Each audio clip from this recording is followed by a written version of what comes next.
Support WrestleTalk! Be kind to each other in the comments.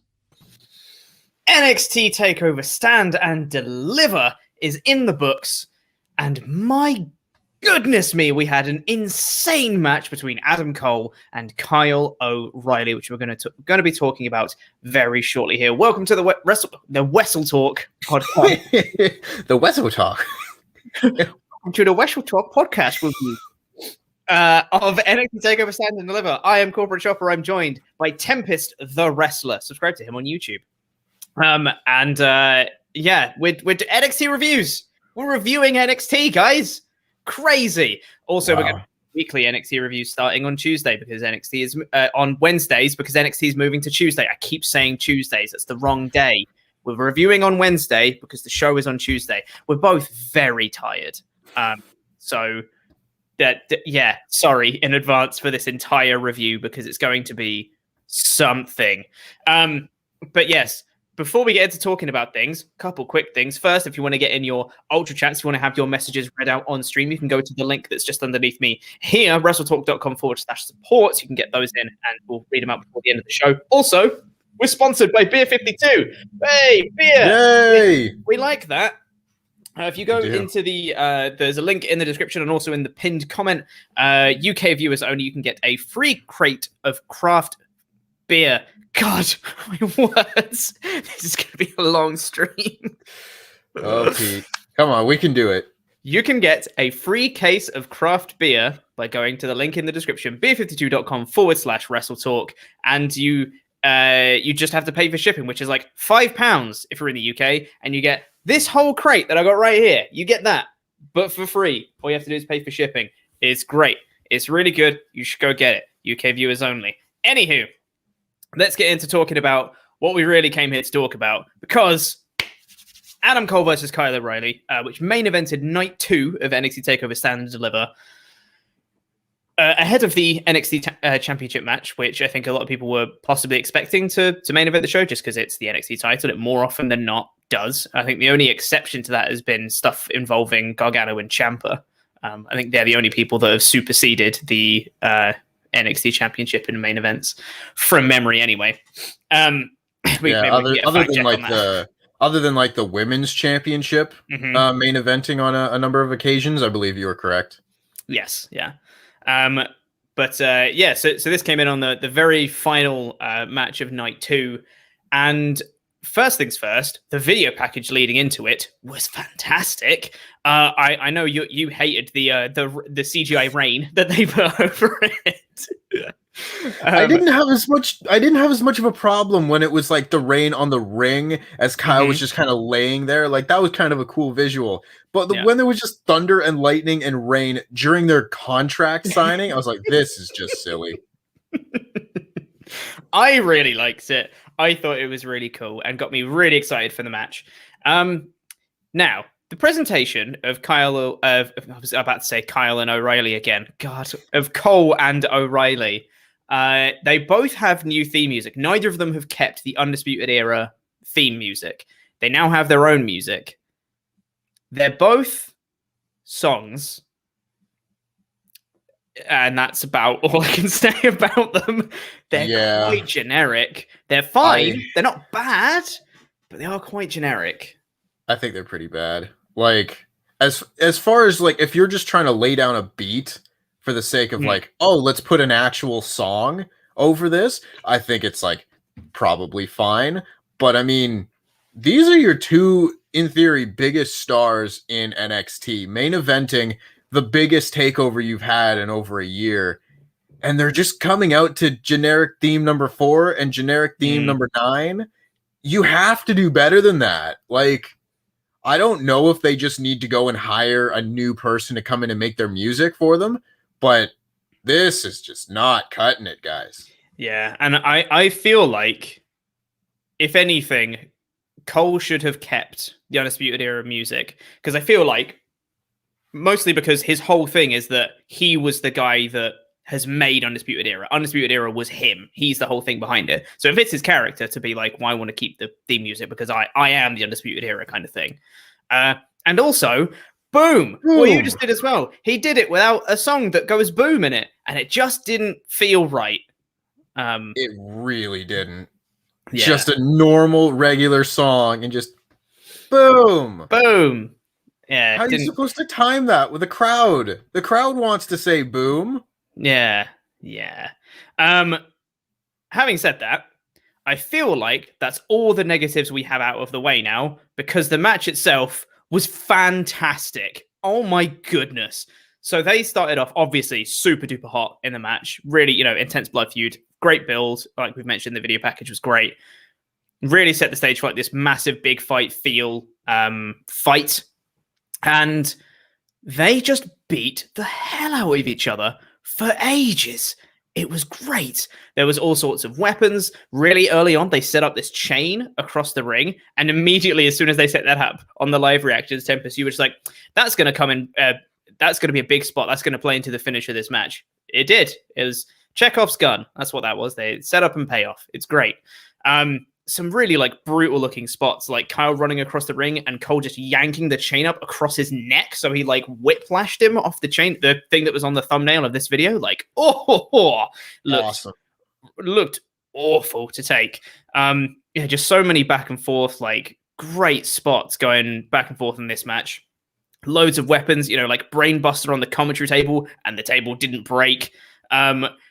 Various attempts at Brainbuster on the steps as well. The chain getting used a lot for like a lot of like submissions. There was like a figure 4 with the chain wrapped around the knee, which hurts more. It just does. Don't question it. It's wrestling. And then we thought that, okay, this has picked up a gear now, because they went out onto the stage after a ref bump where Cole just beat up the ref and then tried to get a pinfall off of Panama Sunrise. And he was like, ref, where are you? It's like, you beat him up, Cole. You know where he is. You know what you've done.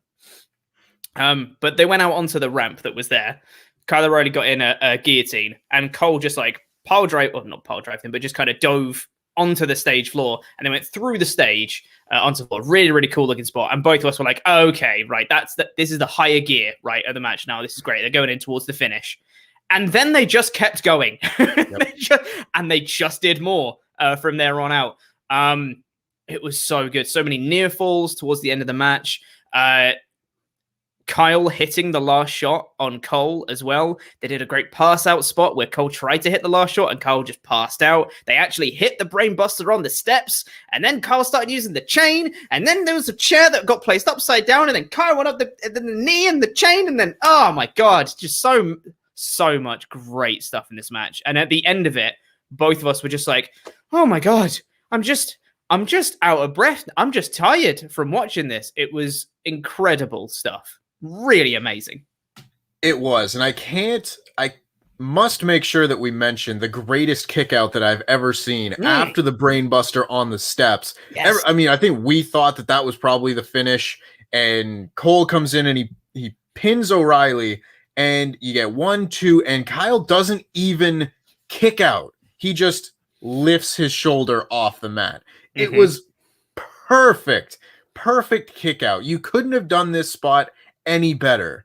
And it's just like we talked a lot during the live reactions about the incredible selling of Kyle O'Reilly, and the end stretch for basically everything since they set up 2 chairs, had a dueling strike sequence, and then went through the stage. Everything from that point on was like on another level of quality.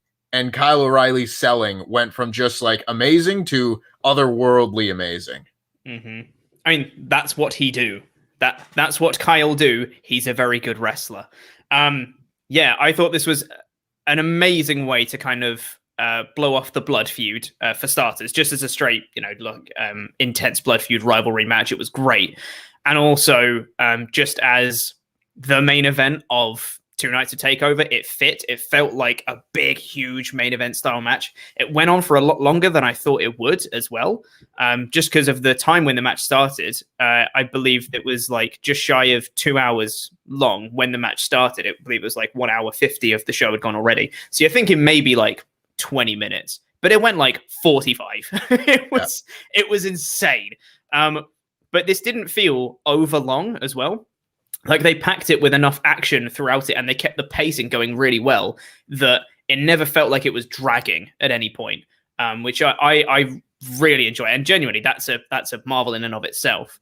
And just like, it wasn't just mindless spots either. There was so much like psychology involved with it. Like the Cole yanking the chain up across Kyle's neck. He then just targeted Kyle's neck for like the entire match and was all building to that brainbuster on the step spot featuring the best kick out in the world. It was all just, everything played into each other for the whole match, and everything just built and built and built organically through the whole thing until we got to the epic crescendo of Cole putting a chair upside down in the ring and Kyle going from off the top rope, wrapping the chain around his knee and kneeing the back of Adam Cole, who's lying on the chair that's upside down. It was awesome. It was really great. I was exhausted by the end of it. And if you haven't seen the live reactions, by the way, there's a cut down of the best moments that's already gone up on this very channel, which you can check out. And if you can, there's chapters on it, so you can skip ahead to that match in particular. If you want to just watch us, just mark out for every single like near fall towards the end, because it was ridiculous. Both of us bought into every single one of them. It was incredible. Loved it. Absolutely loved it. It was one of the best matches of the year so far. Mm-hmm. And to me, what kind of stood out was, again, you were saying that it felt like they could go 20 minutes at the start because of the time and everything, and then ended up going much longer. Probably about like 5 to 10 minutes in, I was like, oh, this hasn't had like the level of intensity and the speed that I was expecting out of this match, thinking that we were like halfway through. But when you then look at it in full and realize that, no, they were probably closer to like a quarter of the way through. And then the last 3/4 of the match are just like insane spots and great pacing and everything like that. I mean, they just elevated their game to another level. It was fantastic. Loved this match. Loved it. Yes, absolutely. And I had very high hopes for this match, and they they stood up and delivered. That's what they did. I was wondering how long it was going to take before someone said stood and delivered. Yeah. They did it. We got in there. This match. Yeah. It took 12 minutes, which is many more minutes than I thought it would be. But they did it. I thought it was great.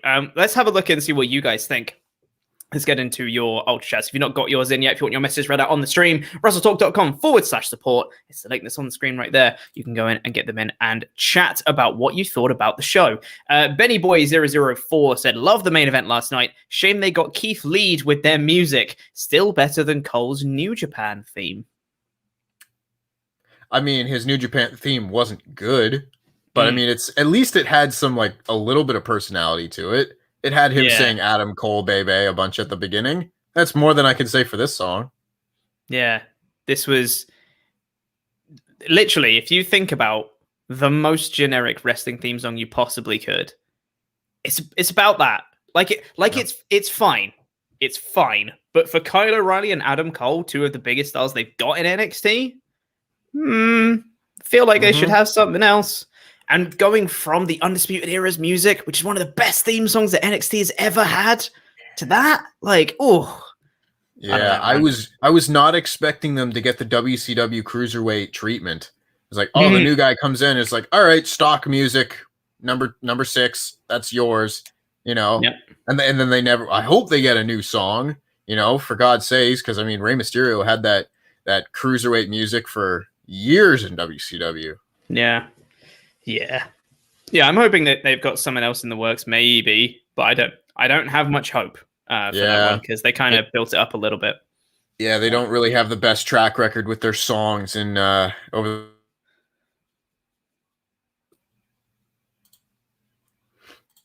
No, I can't tell whether Tempest is freezing or I'm freezing, but it's one of us. Anyway, I'll see if I can read out another Ultra Chat here, because I don't know whether me or Tempest is gone right now. Ed Pope says, do you think that Vince McMahon watched this takeover? And if so, do you think he recognizes the difference in booking, storytelling, and use of talent compared to the main roster that he oversees? What a fantastic 2 nights of wrestling that was. Jam that jam. Hey, Tempest, was it me or you that was freezing? I can't tell. I think it was me. I haven't had trouble with... It's Tempest. Great. With my internet or with any of this before. So hopefully that doesn't continue. Doesn't look like it should. That would be ideal. But yes, did you get the Ultra Chat that I just read out? I did, yes. Okay, good. Do you think Vince McMahon watched this takeover? No. I don't think Vince watches any NXT. And do you think he recognized the difference in booking, storytelling, and use of talent compared to the main roster of the overseas? No. Because he's set in his ways. He'd have done that several years ago if that was the case. I don't think this is the show that would have changed his mind, because look at the entirety of NXT. That would have changed his mind since like 2012, and it's not happened really. So yeah, no, I don't think that's gonna change anything. Yeah, I mean, when you've got the Daniel Bryan babyface run and the Sami Zayn NXT babyface run happening at the same time, you can kind of tell that, like, yeah, he's not checking NXT for notes to see how it's done, you know. And that's.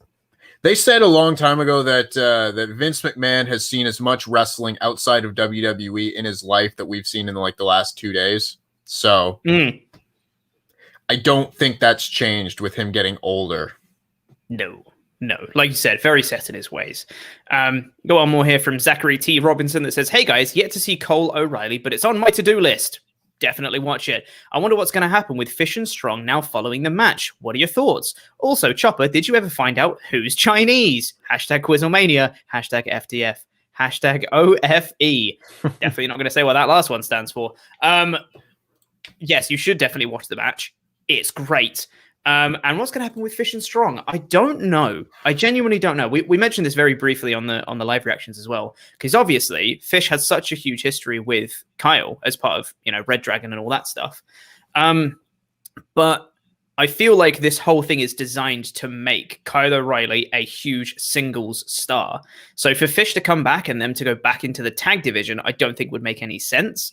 But I don't know how well Fish would fare by himself as a singles wrestler. Maybe he teams up with Strong. Maybe they're a tag team, and that could work potentially. Or maybe they have their own beef with Adam Cole and they come back and do their own kind of like split off feud thing with him for a bit. I genuinely don't know. But I have faith that NXT will do something good with it. Yep. I mean, I think you basically covered it. I don't think that the ceiling is very high for Bobby Fish as a singles guy, and I also don't see him going back into a team with Kyle O'Reilly. I think that would be kind of a waste of the momentum that Kyle has accumulated over the last 6 months or so. I think Roddy Strong is probably going to fare better than Bobby Fish. Roddy Strong's like a really great singles wrestler. He's proven that in NXT, in Ring of Honor, everywhere he's wrestled, basically. I, again, don't really think of him as like a WWE main roster guy, like someone who would have a bunch of success on the main roster. I hope I'm wrong, because I love Roddy Strong, but I don't know. I'm very kind of wary of what the rest of Undisputed Era is going to do, because I think the guys with the biggest upside are Cole and O'Reilly. Yes. Agreed. Yeah, I'm excited to see what they do regardless. We'll get into more of your Ultra Chats getting towards the end of the show. If you want to get them in, WrestleTalk.com/support about anything you want to say about NXT TakeOver, and we'll read out your messages by the time we get to the end of the show. Before we get into reviewing the rest of the show as well, we're sponsored by Beer 52. Hey, we like beer, especially with WrestleMania coming this weekend. We most certainly are going to need it, because it's going to be 2 long nights. Even though there's only 7 matches, you know there's going to be a bunch of filler. So what are you going to do in the meantime? Have your beer. Beer52.com/WrestleTalk. There's a link in the description, and you can get yourself, UK viewers only, a case of free craft beer. All you have to do is pay for shipping, which is like £5, and you get a whole crate. There's like 8 beers in here. It's great. Trust me. So yes, follow that link. And also, if you're in the UK, you might as well just check it out anyway. Even if you're not planning on getting it, just clicking the link really does help the channel as well. So do that. Thank you. beer52.com/WrestleTalk. Also, before we get into the review, I kind of just want to take my jacket off. Honestly, it's just a bit uncomfortable, you know? I know it's heating up, you know, the weather's getting warmer, but isn't that like sacrilegious? Isn't would Mr. Davis would he be all right with that? I mean, you don't need to tell him or anything. I mean, he's not going to it's NXT. He's not going to watch. He's an AEW mark. Of course he's not going to watch.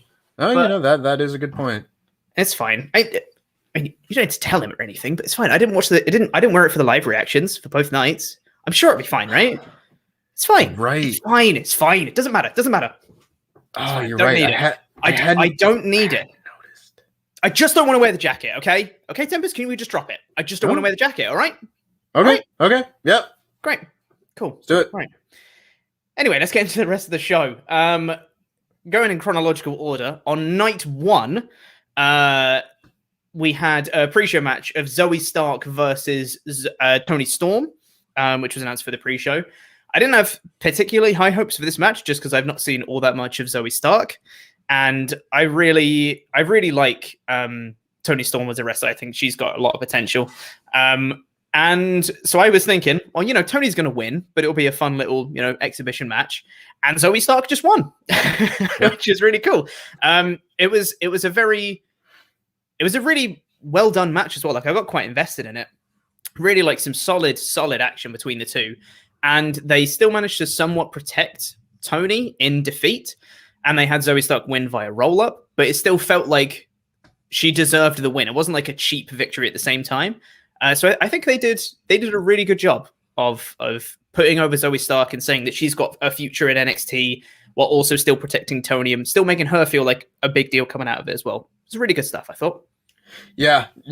I mean, it was very easy to believe that this match would just kind of be like a fairly short, mostly one-sided affair with Toni getting the win in the end. And that's not what we got here. Like, obviously, Toni was the more established star going in and therefore took a lot more of the match than Zoey Stark. But Zoey Stark coming out and having a very competitive match and ultimately getting the win did a lot for her.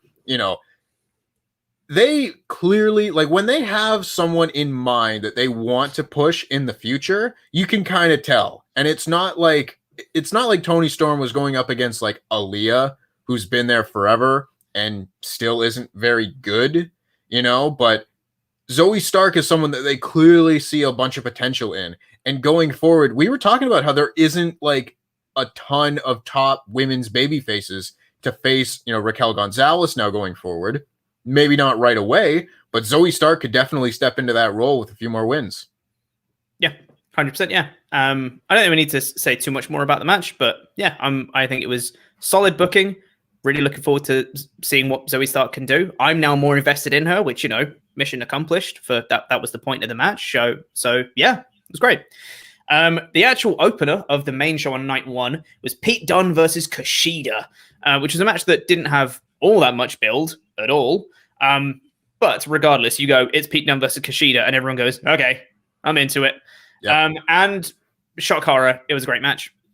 Yep. Both of them are, absolutely fantastic at what they do. Amazing technical wrestlers. Really fun, inventive spots through the whole thing. Lots of like they did like a proper like submission mat wrestling sequence at the end of the match rather than at the start, which was really cool. I just like the inversion of that and then being like versatile enough to just pull off different parts with different bits of psychology doing the same thing. It's great. Eventually, Dunne managed to win with a bitter end. It was awesome. Really enjoyed it. Great opener. Yeah. I mean, this to me was like the prime example on this first night of every match being different. We went into detail more about it during the night 1 live reactions about how Pete Dunne and Kushida was going to be like the technical wrestling showcase. You had obviously Ciampa and Walter that we'll get to, which was like the really brutal, just brawl. And then again, everything there from that point on was still different. You had Raquel and Io being different. But this to me was just like you put two of the best technical wrestlers on your brand and just say, go have a match. And you don't necessarily need like a lot of really deep story and emotional connection behind a match like this. Because I know William Regal has said it very often that you go out there and you tell a story in the ring. And sometimes that's all you need. And these two are two of the best at doing it. Yeah. Absolutely, yeah. They did tell a very good story through the whole thing. And yeah, it looked like Kushida had several points where you're like, okay, well, Kushida's going to win here. This is great. But no, they just kept faking you out until eventually Dunne hit the bitter end and managed to get the win. Really solid stuff. Really, really cool. Love the opener. Really like, in those two matches, the pre-show match and this, I was like, that's a really good start to NXT TakeOver. Yeah. Let's hope this carries on. It did, because next it was the Gauntlet Eliminator match, which going into it, again, I was like, don't have huge expectations for this match, but there's some people in there that I like, so we'll see how it goes. And it was Bronson Reed. I love Bronson Reed. And he was the guy that ended up winning the Gauntlet Eliminator, which made me very happy because I bloody love Bronson Reed. But the actual match itself, like going through it, started off with Leon Ruff and Swerve, and obviously those two have had a bit of a rivalry. Leon Ruff got beaten up on his entrance. Swerve, obviously has turned heel recently and leaning into that heavily with this one. They had some really solid action going back and forth. We had all the other guys starting to come in, Cameron Grimes and Dexter Lumis and Bronson Reed, and finally LA Knight. They all kind of came in sequence. LA Knight cutting a promo as he came out, just verbally running down everyone until Bronson Reed kind of came up behind him and just interrupted his promo, which I thought was a nice little spot. I'm not super sold on LA Knight in NXT currently. I don't think he did enough in this match in particular to really stand out. He had a really cool couple of little spots. Like he did a thing where he dived, he jumped straight from the bottom straight up to the top rope and then hit a big like superplex off the top. Cool little spot that. But also he got eliminated and is now in a feud with Dexter Lumis because he rolled up Lumis. Lumis was choking out Cameron Grimes. LA Knight rolled up Lumis, and then after he got eliminated, Lumis choked him out. So it looks like we're going to be having an LA Knight Dexter Lumis feud. And I don't know if that's the feud that LA Knight needs to solidify himself in NXT. No. See, like my issue with this and LA Knight, and I don't want to sound like I'm bashing him necessarily, but when I see LA Knight, I don't see a guy who fits like the WWE model necessarily, because his biggest strength is his promo ability. And I'm sure he will be able to get over scripted promos. You know, I'm sure some of his work in NXT is following a script as is, but his in-ring work, it's like, it's good, but it's not like Kushida is signing and you've got this amazing like technical master coming in and he's just going to be able to blow away people with his matches and everything like that. It's not quite like that. I liken LA Knight a lot more to someone like EC3, who's got like a good character and is really good on the mic, but his in-ring work is just like, it's good. It's like, it's passable, but I'm not going to be super excited seeing LA Knight's name on a marquee for a big takeover match. And that to me is kind of a little bit of an issue, especially when one of the driving factors for NXT for a long time has been the in-ring work. And then just like multiply that with him facing Dexter Lumis of all people, who I actively dislike and don't want to see on a marquee at all. It's just, this is a combination that I did not want to see happen. Yeah, it's a shame. I like Dexter Lumis. I don't like the character he's got, but I think his look is great, and I think his presence in the ring is great, and his acting is very good. Like he's playing the character very well. I just don't like the character. That's my issue with it. But yeah, so those two kind of seemingly are getting into a feud going forward. Leon Ruff got eliminated off a thing we didn't see. Like the camera didn't catch it. It was just as someone was making their entrance, it was like, and Leon Ruff is eliminated. And we were like, oh, okay. Yeah, a little weird. Sure, whatever. But then Cameron Grimes gets eliminated by Swerve, and it gets down to Swerve and Bronson Reed as the final two. And Bronson kicked out of loads of house calls from Swerve. I think it was like 3 of them, just kept kicking out of all of them. And eventually managed to hit the I don't know the name of it, that huge like driver thing that he does where he's got them on his back and their heads now the bottom of his back, and then he just sits down and the head gets crushed on the mat. It's great. Yeah. I know Hangman Page called it the Deadeye, but I don't know what like the technical term for the move is. Yeah. And then he hits his tsunami splash and managed to get the pin and win. Let's go, Bronson! Love that because I really like Bronson Reed, and I just want him to be successful because I think he's great. And this led into, we'll talk about it now, this led into the Night 2 match of the what he actually got for winning that match was a North American title match against Johnny Gargano, which happened on Night 2. And this match, I thought, started off quite slow. Yep. It was quite plodding to start with, and it felt a little bit formulaic. But by the time we got to the end of this match, I thought it was great. I thought it was a really, really fun match by the end of it. So many close calls, and you're like, this is going to be the finish. Here we go. Here comes Bronson Reed, going to hit this back. No, wait, there's Austin Theory. Never mind. And then, oh no, Gargano's got the Gargano escape. This could be, no, Bronson Reed's got the ropes. And it just kept going like, okay, this is the finish. Oh, they're going still. Okay, no, okay, well, this is the finish. Wait, no, they're still going. And because it was kind of in the middle of the card for night 2, you didn't expect it to have like the Cole O'Reilly treatment of like near fall, here's the finish kind of thing. But it kind of got into that territory a little bit. And I really, really bought into it, really enjoyed it. Plus, on a personal note, I just wanted Bronson to win because I love Bronson Reed. And Gargano managed to win eventually with 2 slingshot DDTs after Bronson he missed Tsunami Splash. And it was a really, really fun match. Really, I just want Bronson Reed to do well. And this, I thought, did a really good job of putting him over. Made him look like a really big deal. And like on another day, he could have beaten Gargano, which I think he looked really strong in defeat, which is an important thing to do.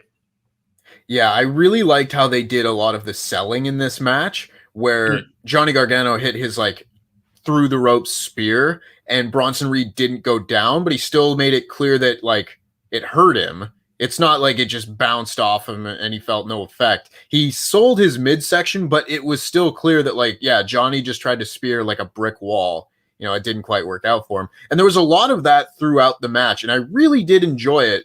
And like you said, I totally agree that it started off feeling kind of slow, and I feel like that was them establishing this story that they were telling, where Bronson Reed was like, he's the big, thick man, and you need to work a little bit harder to get him down and work on his knee or attack different parts of his body. You can't just, go for your tried and true moves that have worked on everyone else. But by the end, this was just one of the most fun matches between both shows, honestly.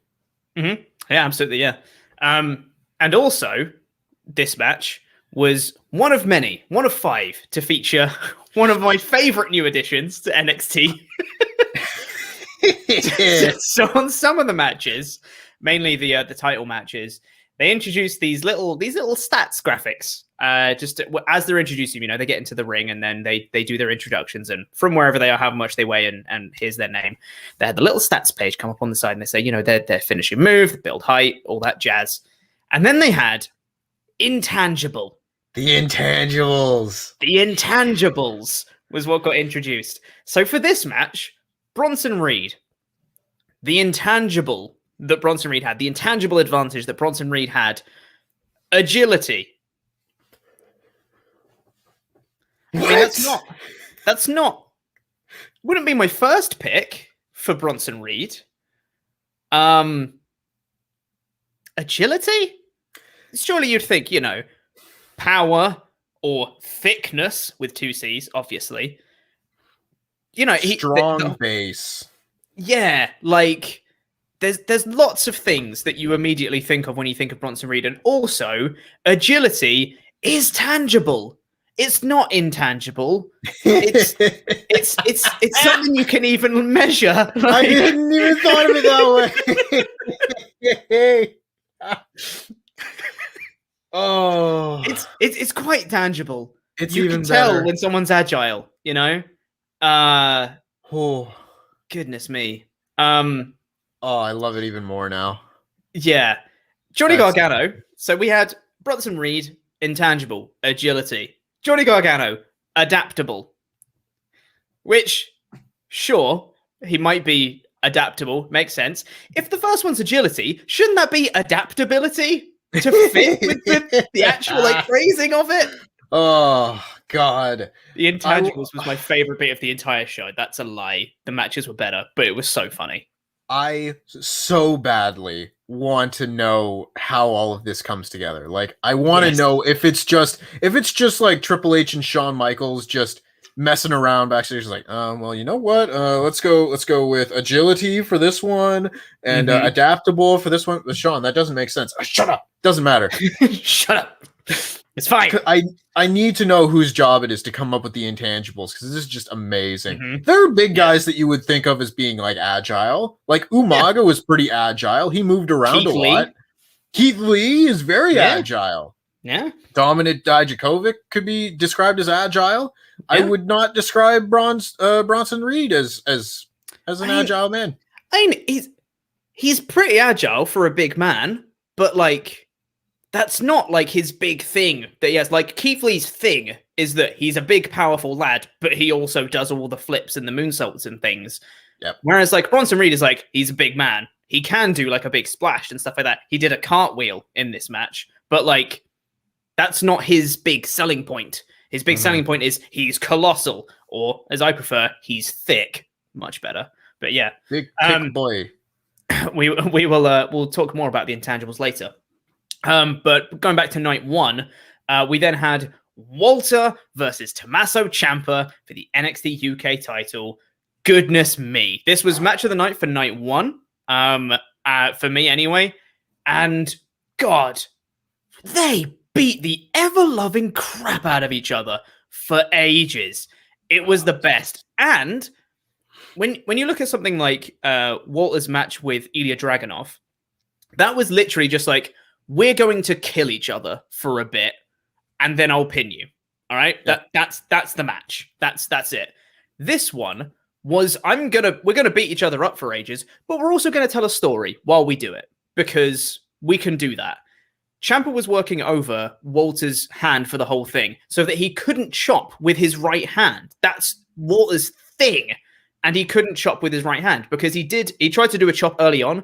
And on the as Ciampa was lying across like the commentary desk, missed and hit the commentary desk. He split like the cover that was on it. It was a little bit cartoony, but I still think it looked really cool. And kind of split the thing in half just from the sheer power of Walter's arm, which is great. And then Ciampa was working over his arm for the whole thing, and Walter's selling of it through the whole match was great, so that he couldn't chop properly with his right hand. So he was chopping with his left through the whole thing. It just wasn't as powerful. Really like that.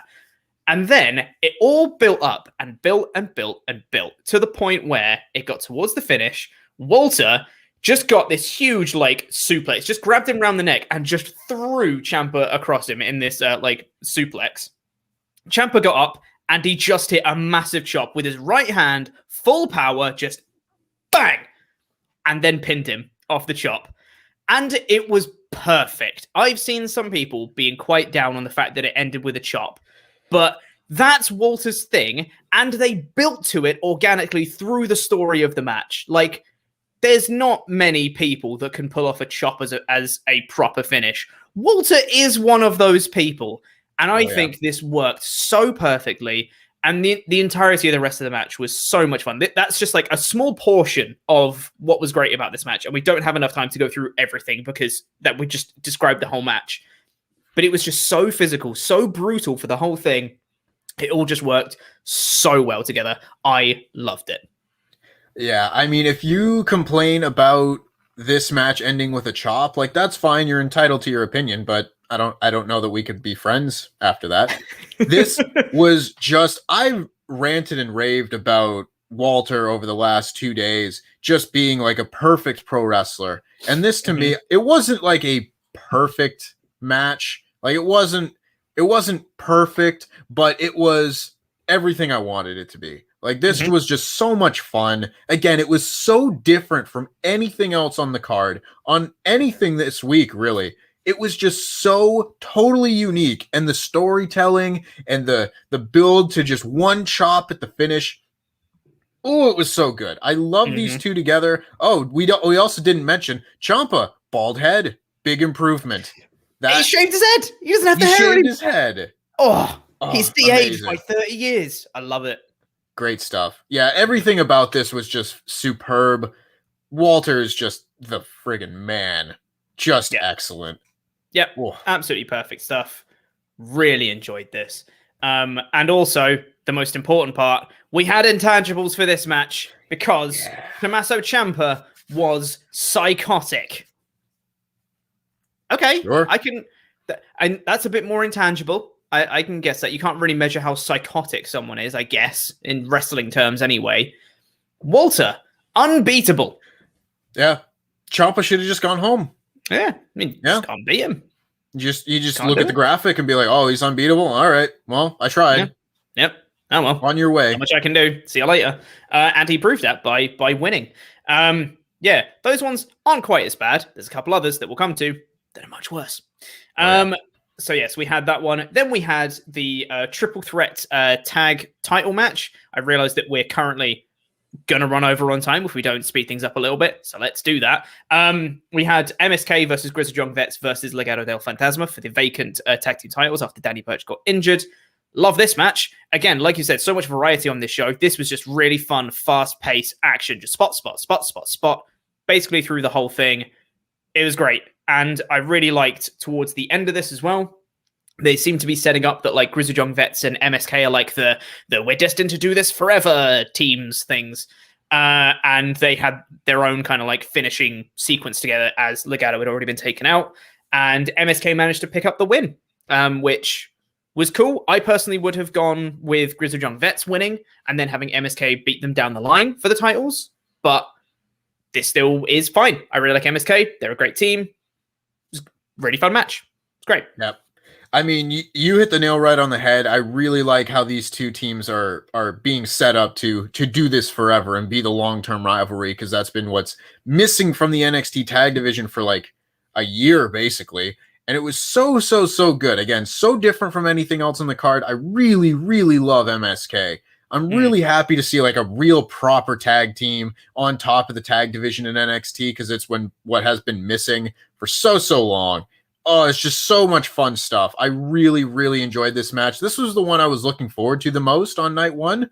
Obviously, Walter and Ciampa ended up taking the top spot for the night anyway, but I still really enjoyed this. So much fun stuff. This was just fun in a wrestling ring. Yeah. The Walter Ciampa one was the one that made you go, oh my God, through the whole thing. And this one was the one that made you go, oh my God. Like, it's similar. It's very different. And then we had the main event for night one was Raquel Gonzalez versus Io Shirai for the NXT Women's Championship. Another really cool match that was set up quite differently through the build. This is a really long-term story that they've been kind of plugging away at for ages, with Raquel kind of pinning Shirai in the War Games match and stuff like that. And it all built to Raquel was probably going to win the title, and she did. She managed to put off Shirai. Some fun action through this match. We had Shirai like diving off the big skull on the entrance. We haven't even spoken about the entrance stage. I thought it looked really cool. I thought the skull was really nice. They had little graphics in like the eye sockets.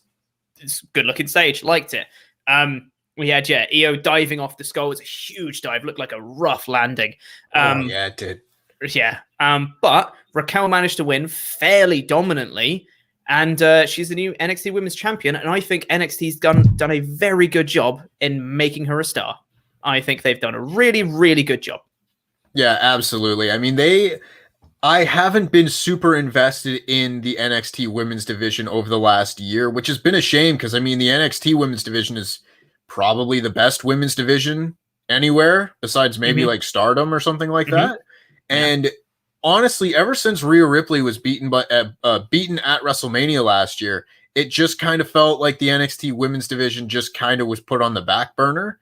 And even when Io Shirai was women's champion, like, she didn't have those really memorable storylines and really memorable title defenses. They were all good. Like, her match with Dakota Kai was good. The triple threat with Toni and Mercedes Martinez was good. But they all just kind of felt like those placeholder takeover matches, where you can kind of tell when Asuka was defending against Ruby Riott and Nikki Cross, as opposed to Ember Moon, that like one of those matches feels a bit more important than the other. And this to me was the important match that Io had been waiting for, as opposed to the others, which were just, they were good matches, but they really made this match something special. They built up Raquel as like the biggest star in the women's division for a long time, did a really good organic long-term build with that, and culminated it with her winning the title, which is what you should do. In WWE, she would go to WrestleMania and lose. Yeah. And that's not what happened here. So props to them. They did better than Shayna Baszler's push last year. Yeah.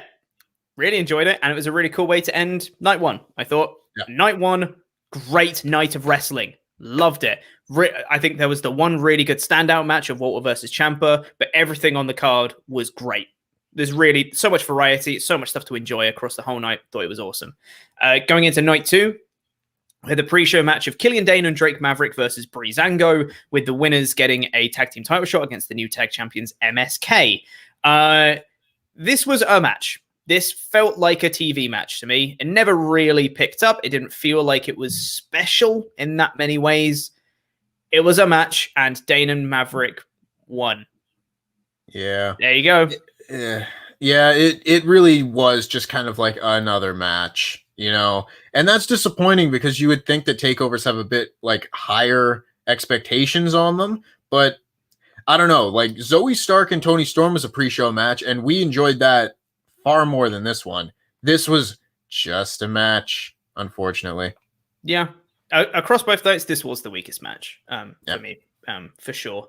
But then we got into the main show of night 2, and we started off with Santos Escobar versus Jordan Devlin in their ladder match to have the unified cruiserweight champion. And this was, again, quite different because this was just high spots, the match. Loads and loads of high spots in this match. Like, Devlin doing a huge moonsault from the top of a ladder, like going to the very top rung, and then diving not that far away, and his head coming very close to the ladder as it came down. It was scary, but it was great. They did like Spanish flies off the ladders. Escobar head butted Devlin off a ladder, and he fell through a ladder that was set up in the corner, which was actually the finishing spot. They had loads of stuff going on in this match. Legado del Fantasma got involved and just started beating up Devlin for a little bit.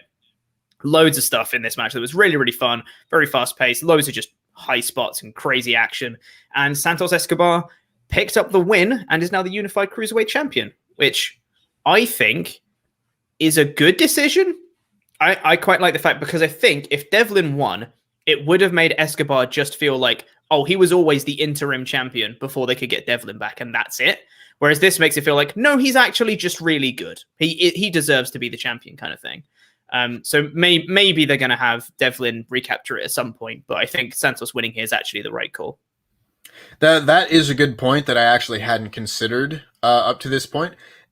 Some of this match, like, I really did enjoy, like, the spots. Like, this was a very creative ladder match, and both of these guys are obviously very talented. But there were a number of moments where I was just like, there was just a disconnect of what I was supposed to be feeling, because these guys on paper are both supposed to be heels. And that wouldn't be a problem if they just kind of like had a straight wrestling match with neither guy really having like an advantage or anything like that. That would be fine. But it seemed at some point that Santos Escobar was kind of like leaning towards being a babyface. And we definitely saw that with the post match. But like Legado del Fantasma ran in and cost Jordan Devlin the match, which is definitely a heel move. And then Santos won and celebrated the match with his son, like gave his son one of the belts, gave him his mask.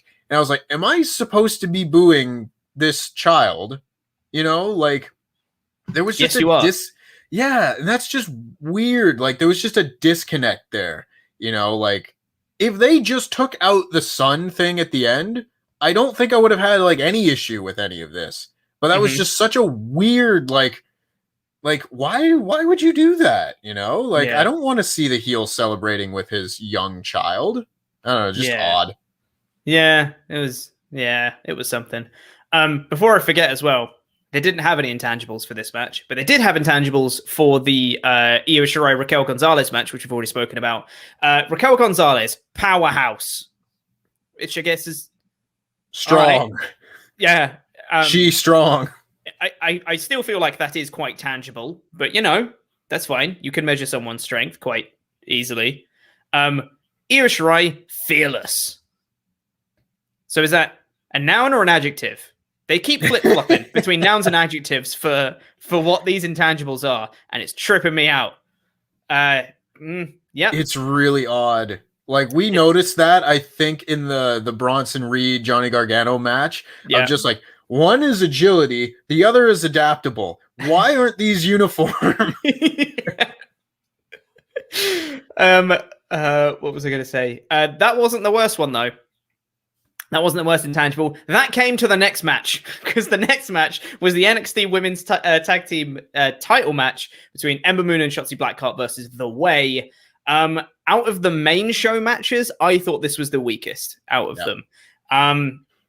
It was just kind of there. Like, it felt a little bit disjointed. I felt like the psychology wasn't quite there through the match. There wasn't that much of a connection with a lot of the story trying to be told on it. It never really clicked for me. There was some fun action, but it never really felt like it built too much or meant a lot. There was a rough looking dive from Shotzi Blackheart, who she just really didn't get caught and just kind of bashed herself into the barricade, like a rough landing. But it was just, something was a bit lacking in the whole match. And Ember Moon and Shotzi retained. Yeah, it was there. Yeah, this was just another match that was just kind of there. Like, I ranted last night about how I just don't like anything having to do with the NXT women's tag team titles and the whole situation. I'm not buying into these belts. I don't think they feel important. And that just that makes the matches feel less important as well. Yeah. I don't really buy Ember Moon and Shotzi Blackheart as a team either. You know, like, they very much feel thrown together, whereas at least The Way is like a team that has a little bit of history together. That's cool. I like that. But like, I don't know. This just felt kind of slow. Didn't really feel all that interesting. And then the work in it just wasn't as high of a level as the other matches on this show. And before we get into that, there are people trying to point out to me in the chat here that like, oh, Santos Escobar and his son have like a really special relationship and whatnot. And that goes back. That's fine. I mean, I would hope that he and his son would have a special relationship and everything. But if he's a heel, I don't want to see a heel celebrating with his child like that. Yeah. That's different. There's a line in the sand there that's being crossed, you know? So I just wanted to make sure to nail that point home. But yeah, this tag match was just kind of like bleh. You know, whatever. Yeah. If it was deleted off the show, I think the show would probably have been a bit better, honestly. Yeah.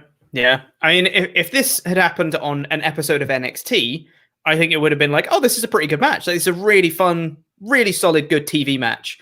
But because it was on a takeover and with the quality of everything else surrounding it, you just kind of felt like, this isn't quite the same quality as everything else. It's like it brings the average of the show down when TakeOver is so excellent, you know? Yeah.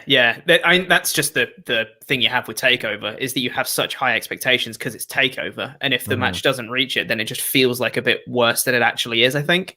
Yep. However, what's even worse than the match was their intangibles.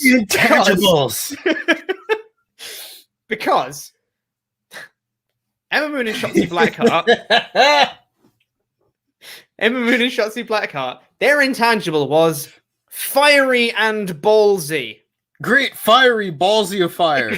Oh my goodness. Fieries and ballsies. Ooh, it's not good. It's not good, is it, lads? Goodness me. They're fiery and ballsy. Was this the worst one?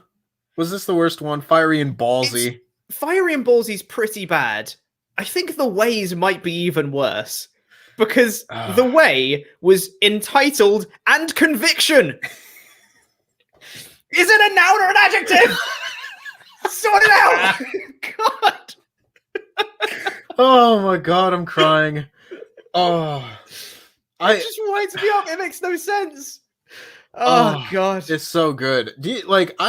I would imagine that they went with fiery and ballsy for these two because, like, Ember Moon, fiery, and Shotzi Blackheart is about like a ball pit, so ballsy. Yeah, but that's not how it works, you know? Yeah. Like, you're not just fiery because your name is Ember, and you're not ballsy because you like to play in a ball pit. Like, this is the part where I feel like everything was an inside joke with these things. They were just like, let's see how we can mess with the people with these ones. And then you get entitled and conviction in the other one. And I was like, what does that have to do with anything? Oh my God, it's so funny. Entitled and conviction. How is being entitled an intangible thing that's going to help you in a wrestling match? I don't know. If you got great conviction, that's great. Oh man. These were really rubbish. I loved it, but they were rubbish. My favorite thing. And then we had, finally, because we've already spoken about the main event, which was Kyle O'Reilly and Adam Cole, we had the NXT Championship match between Karrion Kross and Finn Balor. And again, I thought this was a really fun match. I don't think it was quite of the same caliber as some of the other like NXT Championship matches we've had in the past. But I still really like Karrion Kross's presentation and his look and just kind of how he's presented across his NXT run so far. I'm still into it.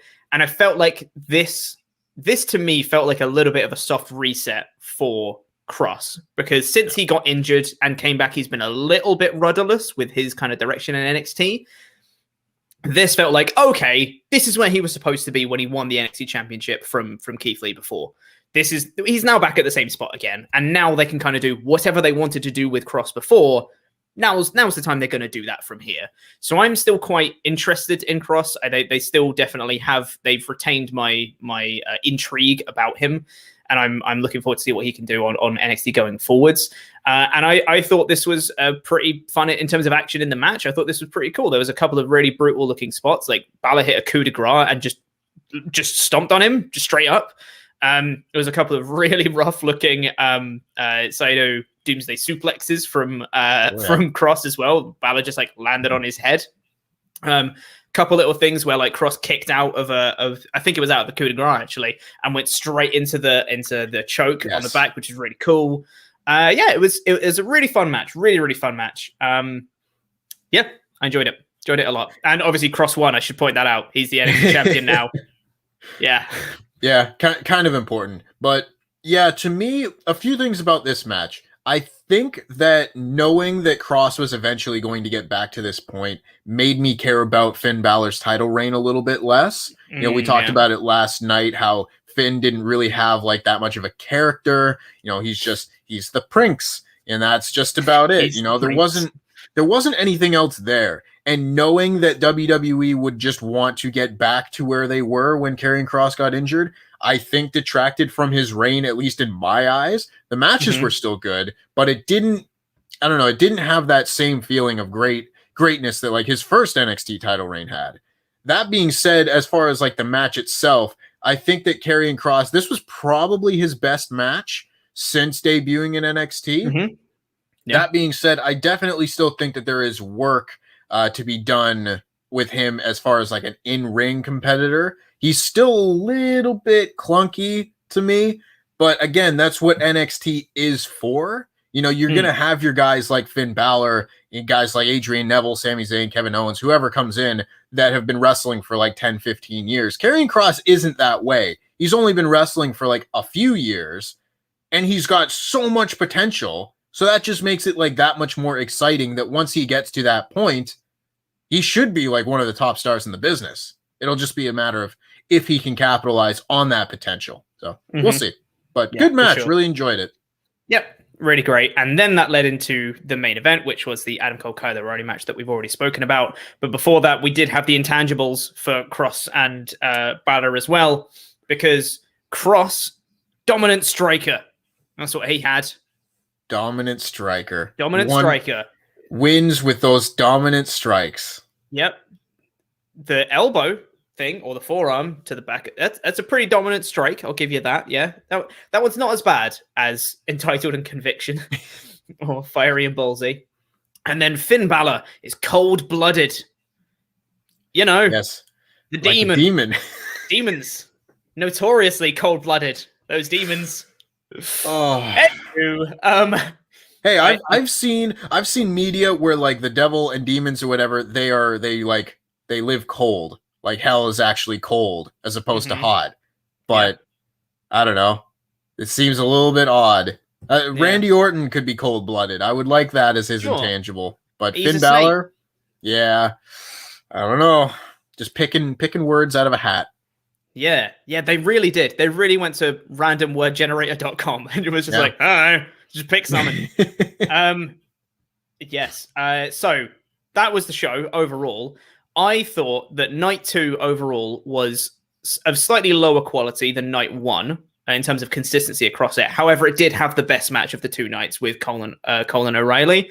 Night one was a great show throughout and had the one standout match of Walter versus Ciampa as well for me. So they're both really great overall. Like it's hard to pick between the two just because they both had such amazing high points. It's like a high 4 out of 5 takeover for me. It's hard to say because it's a 5 out of 5 show because it was great pretty much the whole way through. For takeover standards across both nights, like a high 4 out of 5, I think. Just with like the couple pre-show matches, or sorry, the Dain Maverick pre-show match and like the women's tag title match. It's not quite of the same quality, but like pretty much everything else was really good. Really, really good. Yeah. For takeover standards, like a high 4 out of 5. Yeah, if we're going both of them together, because I gave night one a 5 out of 5 in the WrestleTalk news, and then I gave this one like a low 4 out of 5 because I think it would have been a 3 out of 5 show had the main event not been what it was. Incredible. The main event really picked up the average of this show. So if you put them both together, I would say that this was probably like a solid 4 out of 5 if you just put them together. You know, having just night one was just like as close to a perfect wrestling show as I can recall seeing during the pandemic. You know, there's been very few shows in the last year that have matched this level of quality. And then night two, I just didn't feel like had that same level of quality. Wasn't as crisp. The matches weren't as unique and as exciting. There was still really good wrestling on the show for sure, but I didn't feel like it had that same level that night one did. Yeah, pretty much totally in agreement with you there. However, something that is always consistent and amazing is our sponsors, Beer 52, because we're sponsored by beer. We love it. Tasty.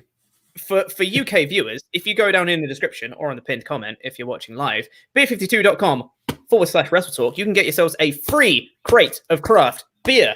All you have to do is pay for shipping, which is like £5, and you get 8 beers, and they're really nice. And I get to drink them for like WrestleMania and stuff. It's gonna be great. So yeah, get your free case of craft beer, beer52.com/WrestleTalk. UK viewers only. Sorry, everybody else. But yes, make sure you click that link. And also, even if you ain't gonna get it, just click the link. You might as well do it because it helps us as well. Helps support the channel. That would be amazing. Thank you. But now let's see what you guys thought of the show. Let's get into your Ultra Chats here. We're going to rinse through them relatively quickly because otherwise we're going to run over time. We're technically already over time already. Andre Barnes, in relation to Cole and O'Reilly, said match of the year. Yeah, definitely so really far, good. I think. Yeah, I don't know. I've seen a lot of New Japan matches that were also excellent, you know, so it'll be tough. But this is in my top 10 for sure. Yeah, for sure.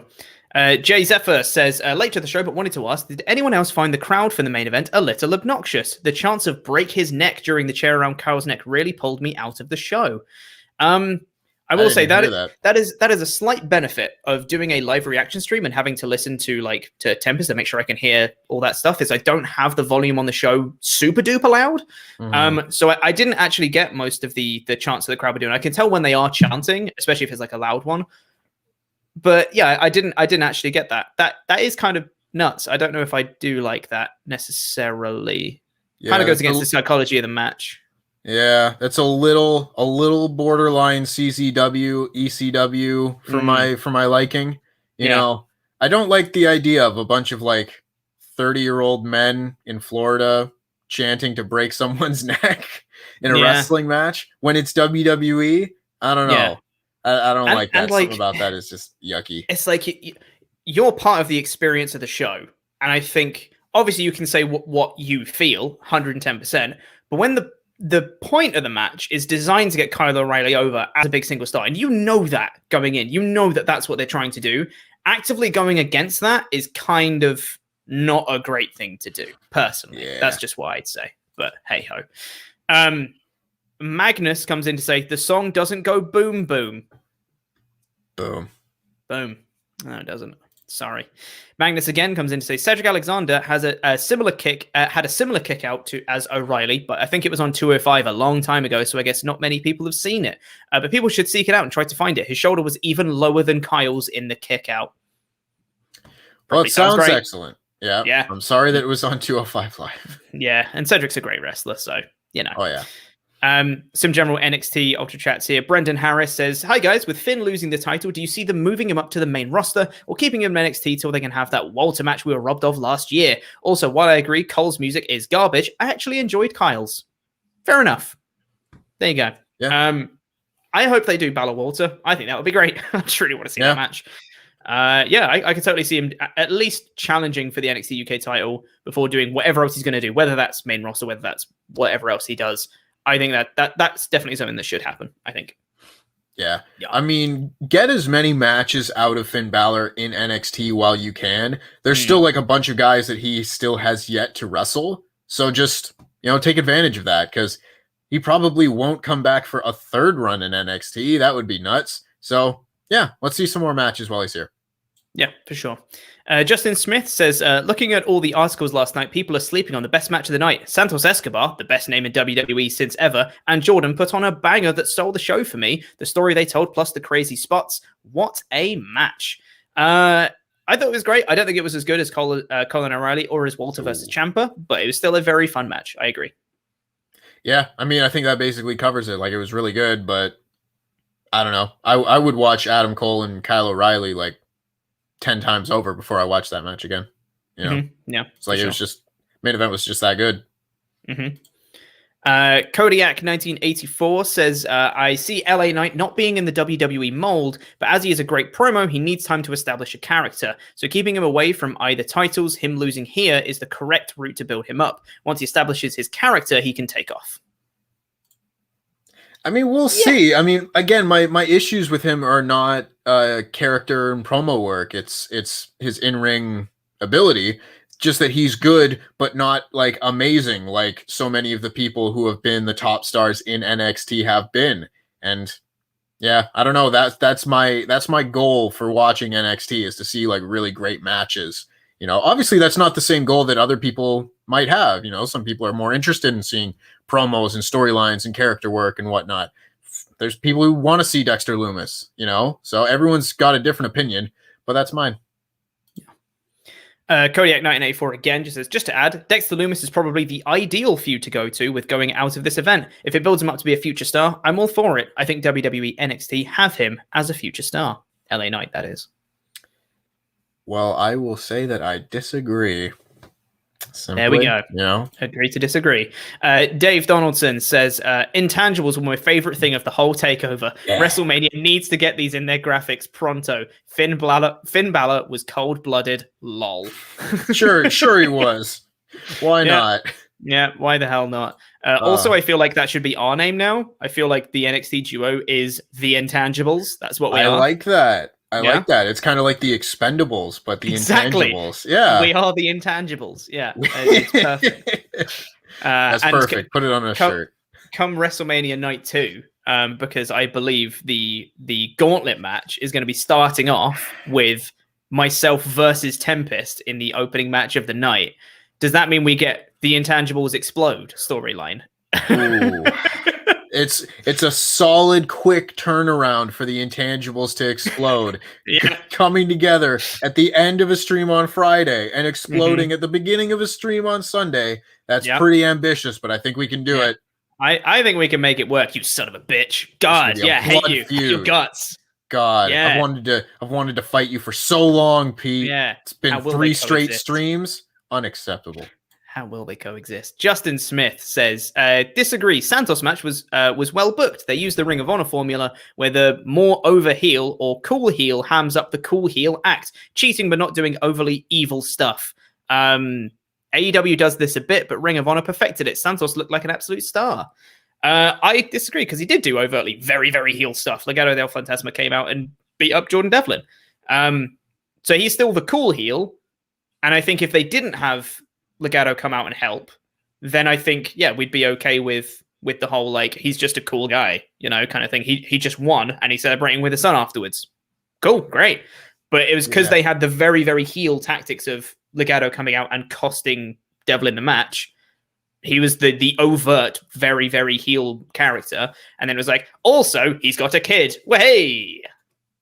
Yeah, that's the only part that is the disconnect for me. Is the kid being out there Because are you telling me that I should be cheering Santos Escobar after this match because he's got this kid and it's a really cute moment? Or are you telling me that I should be booing this child? Both of those options are very strange, and I don't know. I didn't like that dynamic. Yeah. Issa Smith says, enjoyed hanging out in the streams with you two and the chat. I do agree with the other donation. The crowd took me out of the match at certain points. Felt like the "this is awesome" chants were poorly timed. Tables chant, breakneck chants, wasn't a fan. Yeah, I mentioned on the live reactions that the "We Want Tables" chant is genuinely one of my least favorite chants in all of wrestling. I really dislike the "We Want Tables" chant just because it feels like the crowd is very entitled. It's like, we want this thing, so you should do it. And if you don't do this thing, we're going to be really annoyed. It's like, they've already got a match booked. Stop changing what they've done. Whatever. Yeah, I mean, there is the thought process of like, well, you listen to the crowd and give them what they want, so it's like, if you could work it's like, if you can work a table spot in, you can do that. But at the same time, like, just, watch the match and be happy. There were a bunch of like oddly timed "this is awesome" chants where some of them did kind of feel disingenuous, where it's just like, is it really that awesome yet? Like, I don't know. That to me is more just like nitpicky type stuff, where it's like, it doesn't bother me that much, but if it gets pointed out, it's like, yeah, "this is awesome." Like, it was kind of hit and miss. Yeah, agreed. We've got another one here from Callum Mann that just says, "Hey guys, just want to say I'm super glad and happy the NXT reviews are back, and you two are the perfect pair for its return. Also, really enjoyed the live reactions for the past 2 nights. Keep up the brill work." Thank you very much, Callum. Really do appreciate it, my dude. And yes, we're going to be doing weekly NXT reviews starting this Wednesday, because NXT is moving to Tuesdays. So you guys watching right now, you're probably the biggest NXT fans because you're watching this takeover review. If you want us to keep doing the NXT reviews, the weekly ones, the best way to do it is to watch them, because we really need you guys to watch them in order to justify us keeping them around and keep doing them, because we need the people to watch. That's the way we can justify keeping them going, because that's the reason we got rid of them in the first place, was because not enough people were watching them. So please do check them out when they roll around. It will be me and Tempest, the Intangibles, standing strong off. I'm sure we'll be fine after WrestleMania. Nothing's going to happen there. So I believe that's all the Ultra Chats we've got for this episode. So thank you very much, everyone. NXT TakeOver Stand and Deliver. Great show. All things considered. Stood and delivered. It's certainly did, and it was intangible. Thank you very much, everyone, for coming out and checking this out, and for anyone who came out in the live reactions as well. I really do appreciate you guys. Thank you so much. Make sure to check out the link in the description or in the pinned comment, beer52.com/WrestleTalk. Get your free case of craft beer, UK viewers only. Sorry, the rest of the world. And also make sure to subscribe here, because we've got loads more content coming up. We've got the SmackDown review coming tomorrow. We've got WrestleMania live reactions. Then they're going to be watching Raw live reactions. Ollie and Luke are going to be watching Raw live. God, that's going to suck for them. And also then we've got the Raw review on Tuesday. We've got the NXT review on Wednesday. We've got the AEW Dynamite review on Thursday. So much content. Subscribe here for all of it. Thank you so much, everyone, for coming out. We love you very much. Stay safe. Take care of each other. Goodbye. Bye. Jam that jam. Do the bye. Yep.